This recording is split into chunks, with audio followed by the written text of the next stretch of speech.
Hey friends, back with me again, Joseph, and welcome back to Catechism for Kids. Have you ever felt really wiggly and maybe a little grumpy when you had to wait for something? Like waiting for your turn on the swings or for a special holiday to finally arrive? It can be tough, right? Sometimes we want everything to happen right now. But did you know that waiting is actually a superpower? It's a special virtue called patience, and Jesus is the best teacher we could ever have for it.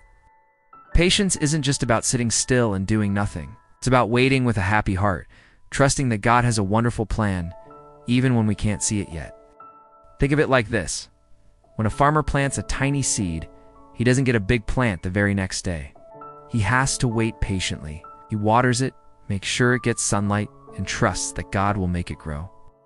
Waiting patiently helps our hearts feel peaceful and full of love, just like Jesus. So, what does it mean to wait like Jesus? Let's look at how he showed patience. First, Jesus was incredibly patient with people. Think about his disciples, his closest friends. They didn't always understand what he was teaching them. Sometimes they said silly things, like Peter, who could be very impulsive.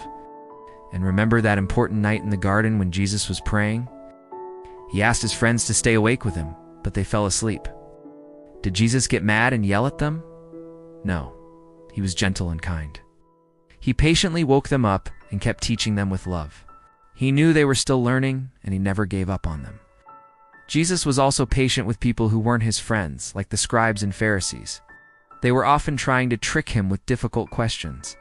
Instead of getting angry, Jesus calmly used their questions as a chance to teach everyone important truths about God's love. He showed patience even to those who were unkind to him. One of my favorite stories is about Jesus meeting a woman at a well in a place called Samaria.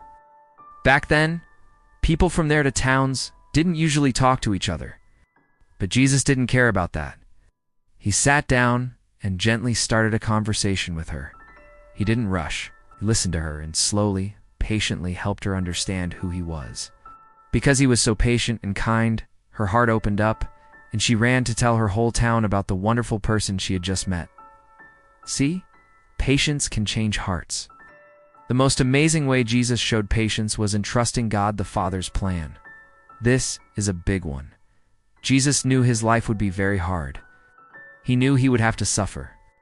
During his toughest time in the Garden of Gethsemane, he was very sad and afraid. He prayed to God, asking if there was another way. But then he said something incredible. "Not my will, but yours be done." He chose to trust God's plan, even though it was painful. He patiently endured everything, all the way to the cross, because he trusted that God's plan was a plan of love to save us all. He knew that after the waiting and the suffering, something amazing would happen: the resurrection. His patience shows us that even when things are hard, we can trust that God is with us and has a good plan for us. So, how can we as kids practice patience in our everyday lives? It's easier than you think. Let's talk about some simple ways. Patience is about waiting with a happy heart. So, next time you have to wait your turn for a game, instead of getting upset, you can try saying a little prayer in your head. Or maybe you can cheer for the person who is taking their turn. That's waiting with love. Patience is also about sharing and forgiving. Maybe your little brother or sister is taking a long time to get their shoes on when you're ready to go. Instead of rushing them, you can patiently help them or sing a song while you wait. The Bible tells us to bear with one another in love. That means being patient and gentle with our family and friends. Here's a fun activity you can do with your parents to learn about patience. Try planting a seed. You can plant a bean or a sunflower seed in a little pot. Every day you can water it and make sure it gets sunlight, but you can't make it grow faster. You have to wait patiently for the little green sprout to pop out of the soil. It's a perfect reminder of how we have to wait patiently for God's good things to grow in our lives. Another yummy way to practice patience is by baking cookies.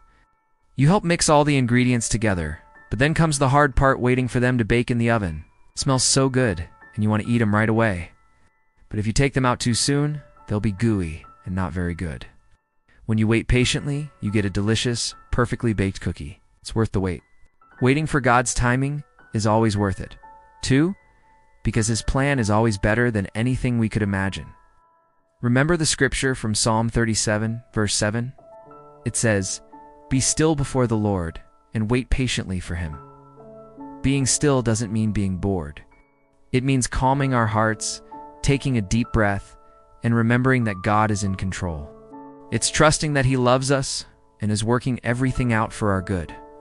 So, the next time you feel that wiggly, impatient feeling starting to bubble up, remember Jesus. Remember how He was patient with His friends, with those who didn't understand Him, and with His Father's plan. Take a deep breath and ask Him to help you wait with a happy and trusting heart. Patience is a virtue, a gift that helps us grow closer to God and to others. It fills our lives with peace and joy. Thank you so much for joining us today to learn about the incredible virtue of patience. I hope this helps you find more peace and joy in waiting. Don't forget to talk with your family about ways you can all practice patience together this week. If you enjoyed our video, please give it a thumbs up and be sure to subscribe to Catechism for Kids so you don't miss any of our faith-filled adventures. Take care, stay safe and healthy. We can't wait to see you next time. God bless you always.